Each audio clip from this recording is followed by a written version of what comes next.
ഇത്രയൊക്കെയല്ലേ ഉള്ളൂ. ഞാൻ വെറുതെ പേടിച്ചു.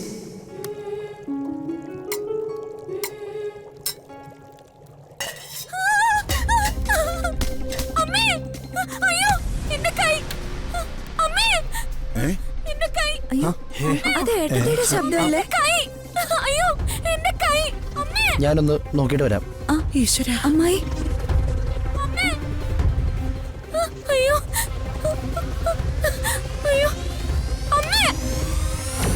എന്റെ ഈശ്വര, അമൃതയ്ക്ക് എന്തു പറ്റിയോ എന്തോ.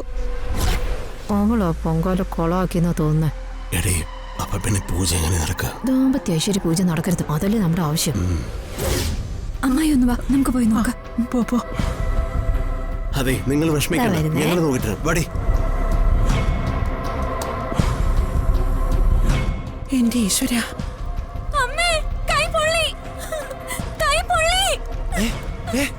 അയ്യോ എന്താ പറ്റി?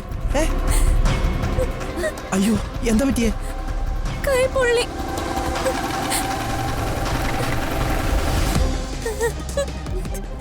അയ്യോ എന്താ ഏട്ടത്തി, എന്തു പറ്റി? എന്താ? അമൃതയുടെ കൈയൊന്ന് പൊള്ളി. അയ്യോ, ഇതെങ്ങനെയാ പറ്റിയ മോളെ? പൊങ്കാല തിളച്ചപ്പോ പെട്ടെന്ന് അടപ്പ് മാറ്റാൻ നോക്കിയതാ. തുണിയെടുക്കാൻ മറന്നു. അയ്യോ, തൊടല്ലേ, നല്ല വേദനയുണ്ട്. ഏട്ടത്തി പേടിക്കല്ലേ, ഇപ്പൊ ശരിയാക്കി തരാം. ചേട്ടാ, ആ വെള്ളം ഇങ്ങെടുത്തേ. പെട്ടെന്ന്.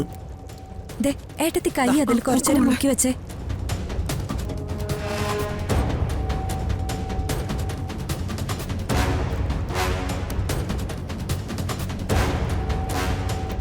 എടോ, ഒന്ന് പോയി നോക്കിയിടോ. നമുക്കൊന്ന് പോയി നോക്കിയാലോ ആദി? വേണ്ട, ഞാനും വരാം. മുത്തശ്ശ, ഞങ്ങൾ പോയി നോക്കിയിട്ട് വരാം. നിങ്ങൾ ഇവിടെ ഇരിക്കും. വേഗം വരണം. ഇപ്പൊ വരാം.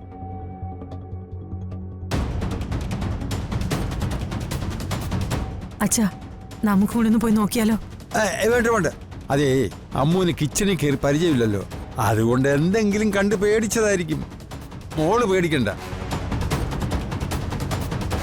അമ്മ ഉണ്ടാക്കിയ ശർക്കര പൊങ്കൽ തിളച്ചതിന്റെ നിലവിളിയായിരിക്കും ആ കേട്ടത്.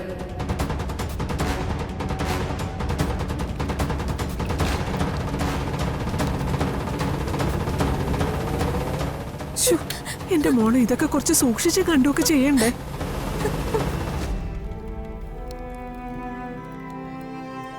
എന്താ എന്താ ചേച്ചി? അയ്യോ, എന്തോ ചേച്ചി? ഒന്നുമില്ല മോനെ, ശർക്കര പൊങ്കൽ ഉണ്ടാക്കിയപ്പോഴേ കൈയൊന്ന് പൊള്ളി, അതാ. അയ്യോ, ഇത് നല്ല പൊള്ളലുണ്ടല്ലോ. ചേച്ചി എന്തിനാ ഇതൊക്കെ തനിയെ ചെയ്യാൻ പോയേ? അത് ചടങ്ങിന്റെ ഭാഗമാ. പൊങ്കല് അമൃത തന്നെ ഉണ്ടാക്കണമെന്ന് ആരാ പറഞ്ഞത്? ഐശ്വര്യ പൂജയ്ക്ക് വീട്ടിലെ പുതിയ മരുമകള് തന്നെ പൊങ്കല് വെക്കണം. അതാ ഇവിടുത്തെ ചിട്ട. കൈ പൊള്ളിച്ചിട്ട് വേണോ ഐശ്വര്യം? വരദാന്റെ ഇതത്ര സാരമുള്ള പൊള്ളലൊന്നും അല്ല. സാവിത്രിയമ്മായി, അന്നത്തെ തേൻ ഇവിടെ ഇരിപ്പില്ലേ, അതൊന്നും എടുത്തിട്ട് വന്നേ. നമ്മുടെ അലമാരയിലാണ്. വേണ്ട, നിക്ക്. അനാവശ്യ സാധനങ്ങളൊക്കെ തേച്ച് സംഗതി വഷളാക്കണ്ട.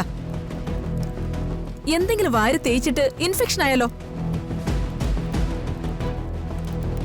ആദി, വണ്ടി എടുക്ക, ഹോസ്പിറ്റലിൽ കൊണ്ടുപോവാ.